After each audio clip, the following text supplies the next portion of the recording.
JEE main ఫలితాల్లో ముగ్గురు తెలంగాణ విద్యార్థులతో 100% తో తెలంగాణ ఫస్ట్ నారాయణదే.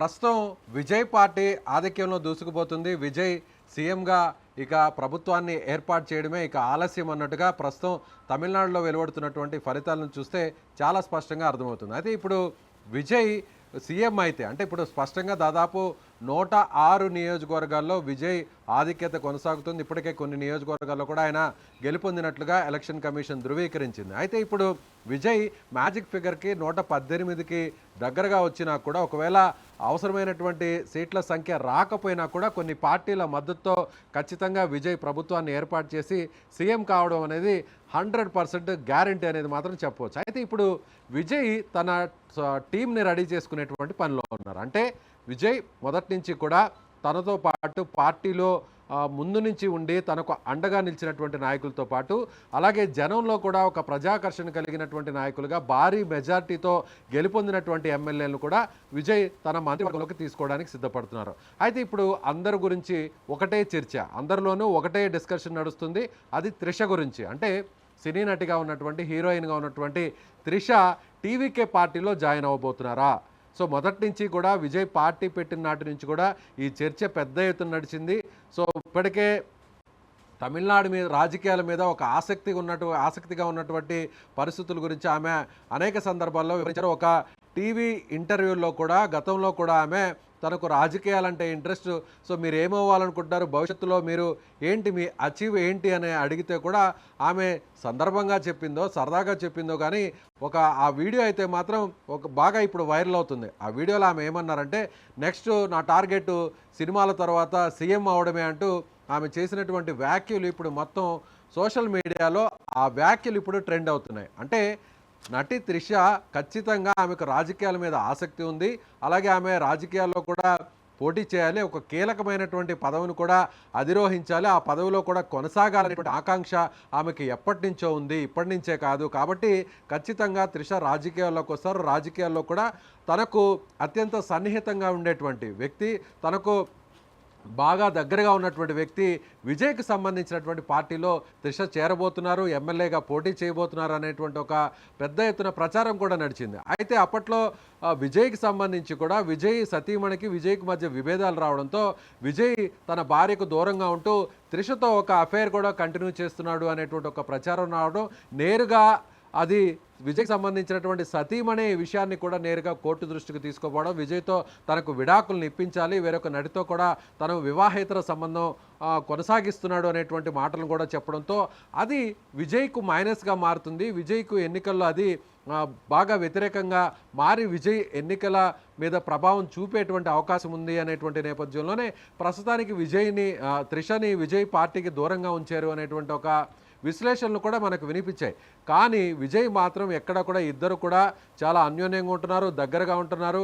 ఎప్పుడైతే తన సతీమణి చేసినటువంటి వ్యాఖ్యలు, తన సతీమణి చేసినటువంటి కంప్లైంట్ తర్వాతే ఈ ఇద్దరు కలిసి, త్రిష విజయ్ ఇద్దరు కలిసి ఒకే కారులో రావడం, సినిమాకి సంబంధించినటువంటి కొంతమంది కీలకమైనటువంటి వ్యక్తికి సంబంధించినటువంటి ఈవెంట్ కూడా, ఒక ఫంక్షన్ కూడా ఒకే కారులో వచ్చి ఇద్దరు కూడా ఆ ఫంక్షన్కి అటెండ్ అయ్యి ఇద్దరు కూడా స్టేజ్ మీద నిల్చుకొని అక్కడ ఫోటోలకు ఫోజులు ఇచ్చినటువంటి పరిస్థితులు కూడా చూసాం.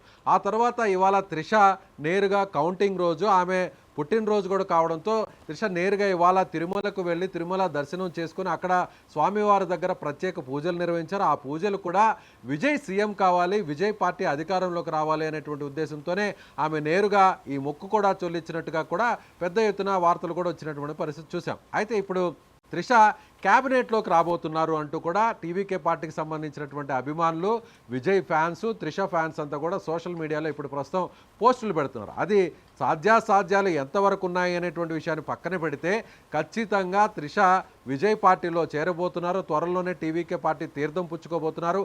ఆమెకు ఒక పదవిని కూడా ఇవ్వబోతున్నారు. అవసరమైతే ఆమెకు రాజ్యసభ స్థానాన్ని ఇస్తారా, లేదంటే ఎన్నికల్లో పోటీ చేస్తారా అనేటువంటి ఒక చర్చ అయితే ప్రస్తుతం నడుస్తుందనే చెప్పాలి. అయితే త్రిష మాత్రం విజయ్ పోటీ చేసినటువంటి 2 స్థానాలు, పెరంబూర్ నియోజకవర్గం అలాగే తిరుచిరాపల్లికి సంబంధించినటువంటి ఈస్ట్, ఈ 2 నియోజకవర్గాల్లో విజయ్ గెలుపొందుతున్నారు. ఇప్పటికే పెరంబూరుకు సంబంధించినటువంటి నియోజకవర్గంలో విజయ్ గెలుపొందినట్లుగా ధృవీకరించారు కూడా. దాదాపుగా 40,000 ఓట్ల మెజారిటీతో పెరంబూరులో విజయం సాధించారు. అదేవిధంగా తిరుచిరాపల్లి ఈస్ట్లో కూడా మొదట విజయ్ కాస్త వెనకంజలో ఉన్నప్పటికీ కూడా తిరిగి ఆయన తన సత్తాను చాటుకుంటూ ఇప్పుడు భారీ ఆధిక్యత దిశగా దూసుకు వెళ్తున్నారు. ఆల్మోస్ట్ అక్కడ తిరుచిరాపల్లి ఈస్ట్లో కూడా విజయం సాధించబోతున్నారు. ఇప్పటికే అక్కడ 18,000 ఓట్ల ఆధిక్యతతో విజయ్ దూసుకుపోతున్నారు. అయితే ఇప్పుడు ఎవరైనా కూడా ఒక ఎమ్మెల్యేగా ఒక్క స్థానంకే పరిమితం కావాలి ఎవరైనా కూడా. అలాగే ఇప్పుడు విజయ్ సీఎం కాబోతున్నాడు కాబట్టి మరొక స్థానంలో విజయ్ రాజీనామా చేసేటువంటి అవకాశాలు ఉన్నాయి కాబట్టి రాజీనామా చేయాలి కాబట్టి ఆ స్థానంలో ఎవరు పోటీ చేస్తారు అనేది ఇప్పుడు పెద్ద క్వశ్చన్ మార్క్గా మారింది. అంటే పెరంబూరులో ఆయన కంటిన్యూ అయ్యి, ఎందుకంటే చెన్నై సిటీకి సంబంధించినటువంటి అన్ని నియోజకవర్గాలు ప్రభావం చూపగలిగే విధంగా పెరంబూరులో ఆయన చెన్నై సిటీలో ఉన్న పెరంబూరు నియోజకవర్గంలో పోటీ చేశారు కాబట్టి పెరంబూరులోనే కొనసాగేటువంటి అవకాశం ఉంది. సో తిరుచిరాపల్లికి సంబంధించినటువంటి ఈస్ట్ స్థానంలో ఆయన రాజీనామా చేసేటువంటి అవకాశం ఉంది. ఆ స్థానంలో తిరిగి జరిగేటువంటి బై ఎలక్షన్లో ఎవరు పోటీ చేస్తారు అనేటువంటి డిస్కషన్ నడుస్తున్నటువంటి నేపథ్యంలో త్రిష అక్కడి నుంచి పోటీ చేస్తుంది అని కూడా అభిమానులు కొంతమంది ఇప్పటి నుంచే సోషల్ మీడియాలో పోస్టులు పెడుతున్నారు, ఆ రకంగా వ్యాఖ్యానాలు కూడా చేస్తున్నారు, ఆ రకంగా కామెంట్స్ కూడా పెడుతున్నారు. అయితే త్రిష పోటీ చేస్తారా, లేదంటే విజయ్కి సంబంధించినటువంటి తండ్రి చంద్రశేఖరన్ అక్కడి నుంచి పోటీ చేసేటువంటి అవకాశాలు కూడా లేకపోలేదు అనేది కుటుంబ సభ్యులు చెప్తున్నటువంటి మాట. ఎందుకంటే ఈ 2 నియోజకవర్గాల నుంచి విజయ్ను ఆశీర్వదించారు. కష్టకాలంలో విజయ్కి వీరందరూ ఆ నియోజకవర్గానికి సంబంధించిన ప్రజలు నిలబడ్డారు కాబట్టి, అండగా నిలబడ్డారు కాబట్టి ఆ స్థానంలో బయట వ్యక్తులు కాకుండా విజయ్కు సన్నిహితంగా ఉన్న వ్యక్తులు, లేదా విజయ్కు కుటుంబ సభ్యులుగా ఉన్నటువంటి వ్యక్తులు, లేదంటే విజయ్కు అత్యంత ఆప్తులుగా ఉన్నటువంటి వ్యక్తులనే అక్కడ బరిలోకి దింపేటువంటి అవకాశాలు ఉన్నటువంటి పరిస్థితుల్లో సో ఖచ్చితంగా ఇక్కడి నుంచి త్రిష పోటీ చేస్తారా, లేదంటే విజయ్కి సంబంధించిన కుటుంబ సభ్యులు వారి తండ్రి పోటీ చేస్తారా అనేది కూడా ఇప్పటి నుంచే అక్కడ ఒక లెక్కలు వేస్తున్నటువంటి పరిస్థితిగా చెప్పవచ్చు. ఇక విజయ్ ప్రత్యేకంగా గెలిచినటువంటి వారందరినీ కూడా అక్కడ ఎమ్మెల్యేలుగా వాళ్ళందరూ కూడా డిక్లరేషన్ తీసుకున్న వెంటనే కౌంటింగ్ హాల్ నుంచే నేరుగా మహాబలిపురంలో ఉన్నటువంటి రిసార్ట్కు తరలించడానికి అన్ని రకాల ఏర్పాట్లు చేసే ప్రస్తుతం హంగు కూడా వచ్చేటువంటి అవకాశం ఉంది అనేటువంటి ట్రెండ్స్ ఇక్కడ కొనసాగుతున్నటువంటి నేపథ్యంలో ప్రస్తుతానికైతే మ్యాజిక్ ఫిగర్ 118 అయినప్పటికీ కూడా విజయ్కి సంబంధించి ప్రస్తుతం 106 నియోజకవర్గాల్లో విజయ్ అటు గెలవడం కానీ ఆధిక్యత కొనసాగడం కానీ జరుగుతుంది. అంటే మహా అంటే ఒక 7 నుంచి 10 స్థానాలు తక్కువయ్యేటువంటి అవకాశం ఉంది. లేదంటే ఇంకా కూడా కొన్ని స్థానాల్లో విజయ్ ఆధిక్యత కొనసాగుతున్నటువంటి కొన్ని స్థానాల్లో దాదాపు 20 స్థానాల్లో మెజారిటీ ప్రస్తుతం ఆధిక్యత 3,000 లేదా 2,000 మాత్రమే కొనసాగుతుంది. కాబట్టి ఒకవేళ అటు ఇటు అయినా కూడా ఆ సంఖ్య తగ్గితే ఒకవేళ ఖచ్చితంగా వేరే పార్టీల మద్దతు అవసరం ఉంటుంది అనేటువంటి ఒక పరిస్థితులు అయితే చాలా స్పష్టంగా కనిపిస్తున్నాయి.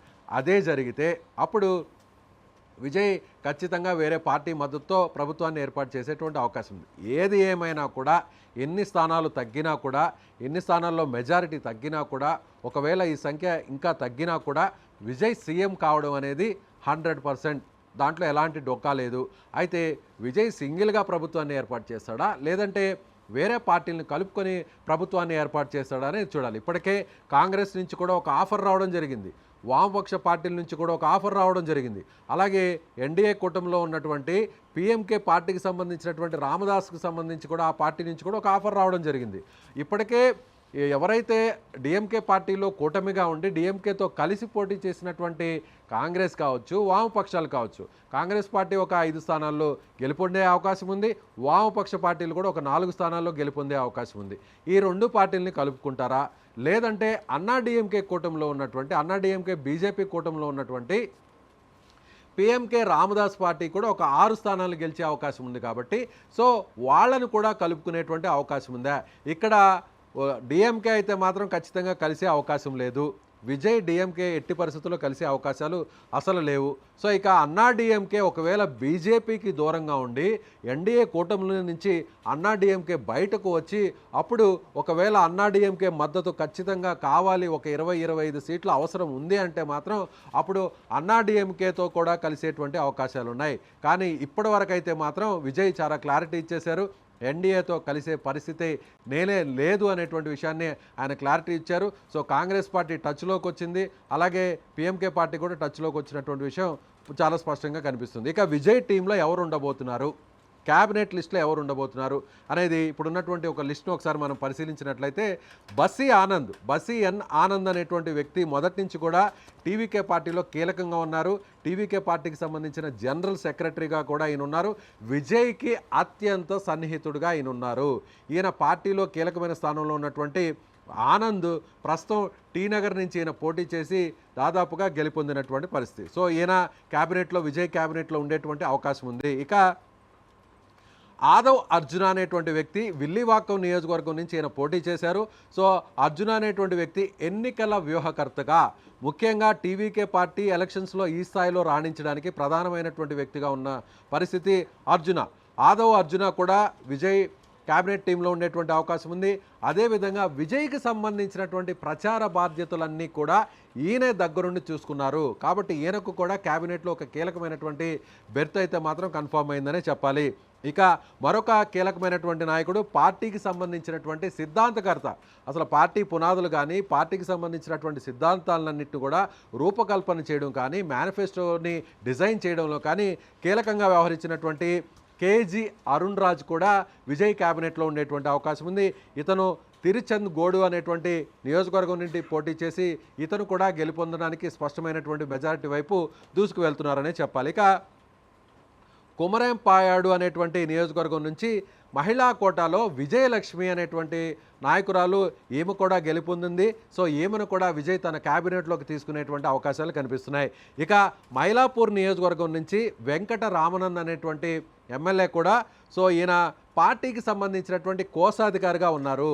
సో పార్టీకి సంబంధించినటువంటి ట్రెజరర్గా ఉన్నటువంటి వెంకటరామన్ కూడా విజయ్ క్యాబినెట్లో చేరేటువంటి అవకాశం చాలా స్పష్టంగా కనిపిస్తుంది. ఇతను మైలాపూర్ నుంచి వెంకటరామన్ గెలుపొందేటువంటి పరిస్థితి చాలా స్పష్టంగా కనిపిస్తుంది. ఇక చెన్నై మహానగరంలో కీలకంగా ఉన్నటువంటి మరొక నియోజకవర్గం 1000 లైట్స్ నియోజకవర్గం. ఇది సిటీ నడిబొడ్డులో ఉంటుంది. ఈ 1000 లైట్స్ నియోజకవర్గం నుంచి పోటీ చేసినటువంటి జేసీడీ ప్రభాకర్ కూడా విజయ్ క్యాబినెట్లో ఉండేటువంటి అవకాశం ఉంది. ఈయన కూడా సీనియర్ నాయకుడిగా ఉన్నారు కాబట్టి ఈయన కూడా క్యాబినెట్లోకి తీసుకునేటువంటి అవకాశం చాలా స్పష్టంగా కనిపిస్తుంది. అదేవిధంగా మహిళా కోటాలో మరొక నాయకురాలను కూడా తీసుకునేటువంటి అవకాశం ఉంది. తిరుపూర్ నియోజకవర్గం సంబంధించి అక్కడ ఎమ్మెల్యేగా గెలుపొందినటువంటి సత్యభామ కూడా, సో ఎక్స్ ఎంపీగా ఆమె గతంలో పనిచేశారు, ఎంపీగా కూడా పనిచేశారు కాబట్టి అనుభవం ఉన్నటువంటి పరిస్థితులు ఉన్నాయి కాబట్టి సో సత్యభామను కూడా విజయ్ తన క్యాబినెట్లోకి తీసుకునేటువంటి అవకాశం కనిపిస్తుంది. అదేవిధంగా తన డ్రైవర్గా ఉన్నటువంటి రాజేంద్రన్ కుమార్కి సంబంధించినటువంటి కుమారుడు శబరినాథన్ కూడా ఇక్కడ ఖచ్చితంగా క్యాబినెట్లోకి అవకాశం ఇస్తారా? ఎందుకంటే ఒక అణగారిన వర్గాలు, గ్రౌండ్ లెవెల్లో, అలాగే ఒక సాధారణ కుటుంబం నుంచి వచ్చినటువంటి వ్యక్తులకు కూడా క్యాబినెట్లో కల్పిస్తే సో ప్రజలకు కూడా ఒక మెసేజ్ ఇచ్చినట్టు అవుద్ది. విజయ్ సామాన్యులకి ప్రత్యేకమైనటువంటి స్థానం ఇస్తాడు. విజయ్ సామాన్యుల అభివృద్ధి, సామాన్యుల సంక్షేమమే ఒక ధ్యేయంగా విజయ్ పార్టీ పునాదులు ఏర్పడ్డాయి కాబట్టి సో ఇలాంటి వ్యక్తికి కూడా క్యాబినెట్లో అవకాశం కల్పిస్తే అది కూడా ఒక మెసేజ్ని పాస్ ఆన్ చేసినట్టు అవుద్ది. సో విజయ్ క్యాబినెట్లో అటు సీనియర్లు, మహిళలు, పార్టీ కోసం నిలబడినటువంటి వ్యక్తులు, తనకు సన్నిహితంగా ఉన్నటువంటి వ్యక్తులు, అలాగే ఎవరైతే గ్రౌండ్ లెవెల్ నుంచి వచ్చారో, సాధారణ కుటుంబం నుంచి వచ్చారో, రాజకీయ నేపథ్యం లేకుండా వచ్చారో అలాంటి వాళ్ళకి కూడా విజయ్ తన క్యాబినెట్లో చోటు కల్పించేటువంటి అవకాశం అయితే కనిపిస్తుంది. ప్రస్తుతం అయితే మాత్రం మహాబలిపురానికి సంబంధించినటువంటి రిసార్ట్లో క్యాంపు జరగబోతుంది. సో ఎవరైతే ఇప్పుడు డిక్లరేషన్ తీసుకున్నటువంటి గెలుపొందిన ఎమ్మెల్యేలందరినీ కూడా నేరుగా మహాబలిపురంలో ఉన్నటువంటి రిసార్ట్కు తరలించడానికి టీవీకే పార్టీకి సంబంధించిన యంత్రాంగం అన్ని రకాల ఏర్పాట్లు పూర్తి చేసింది. సో ఇప్పుడు త్రిష టీవీకే పార్టీలో త్వరలోనే జాయిన్ కాబోతున్నారు. విజయ్కు అత్యంత సన్నిహితంగా ఉన్నటువంటి వ్యక్తుల్లో త్రిష ఒకరు కాబట్టి ఇప్పటికే వాళ్ళిద్దరి మధ్య ఒక రిలేషన్ కూడా కంటిన్యూ అవుతుందని స్వయంగా తన భార్యే కోర్టుకు ఫిర్యాదు చేసింది కాబట్టి దాన్ని ధృవీకరిస్తూ విజయ్ కూడా ఎన్నికలకు ముందే ఇద్దరు కలిసి ఒకే కారులో ప్రయాణించడం, ఒకే ఫంక్షన్కి ఇద్దరు అటెండ్ అవ్వడం, ఇద్దరు కూడా ఆ వేదిక మీద ఫోటోలు కూడా ఫోజులు ఇచ్చినటువంటి నేపథ్యంలో విజయ్ పోటీ చేసినటువంటి 2వ నియోజకవర్గంలో ఒకవేళ రాజీనామా చేస్తే అక్కడ త్రిషను బరిలోకి దింపేటువంటి అవకాశాలు లేకపోలేదు అనేది టీవీకేకి సంబంధించినటువంటి అభిమానులు, కార్యకర్తలు కూడా చెప్తున్నారు. ఏది ఏమైనా చాలా కీలకమైనటువంటి రోల్ను త్రిష ప్లే చేయబోతున్నారు. ఇప్పటివరకు ఆమె ఎన్నికల్లో పోటీ చేయనప్పటికీ కూడా, పార్టీతో దగ్గర సంబంధాలు ఉన్నప్పటికీ కూడా, ప్రత్యక్ష సంబంధాలు ఉన్నప్పటికీ కూడా నేరుగా ఎక్కడా కూడా తెర మీదకి రాలేదు, రాజకీయాలు ఎక్కడా కూడా ఇన్వాల్వ్ కాలేదు. కానీ గడిచినటువంటి తమిళనాడు రాజకీయాలు మనం పరిశీలన చేసినట్లయితే గతంలో కూడా ఇదే విధంగా ఎంజీఆర్ బంపర్ మెజార్టీతో గెలుపొందారు. ఆయన 3 సార్లు ముఖ్యమంత్రి స్థానాన్ని అధిరోహించారు. కాబట్టి ఆ పార్టీలో కూడా నెంబర్ 2గా కీలకంగా ఉన్నటువంటి ఎంజీఆర్కు అత్యంత సన్నిహితురాలుగా మెలిగినటువంటి నటి జయలలిత కూడా ఆ పార్టీ బాధ్యతలను మొన్నటి వరకు కూడా ఆమె నిలబెడుతూ వచ్చారు. కాబట్టి ఆమె కూడా ముఖ్యమంత్రి అయ్యారు. కాబట్టి అదే వారసత్వాన్ని కూడా ఇక్కడ త్రిష కంటిన్యూ చేయబోతున్నారు అని కూడా ఆ టీవీకే పార్టీకి సంబంధించిన అభిమానులు చెప్తున్నారు. అలాగే నటి త్రిషకు సంబంధించినటువంటి ఫ్యాన్స్, విజయ్ ఫ్యాన్స్ కూడా చెప్తున్నారు. తమిళనాడు రాజకీయాల్లో ఏదైనా జరగవచ్చు, తనని నమ్ముకున్న వారి కోసం ఏం చేయడానికైనా కూడా నాయకులు, నేతలు ఏదైనా చేయడానికి సిద్ధంగా ఉంటారు. ప్రజలు కూడా వాళ్ళని ఆదరిస్తారు అనేది కూడా మనం ప్రత్యేకంగా చెప్పాలి. ఇప్పుడు ఈ కాంబినేషన్ టీవీకే పార్టీలో కీలకంగా మారిపోతుంది. విజయ్ తన టీంను అయితే మాత్రం సిద్ధం చేసుకున్నాడనే చెప్పవచ్చు.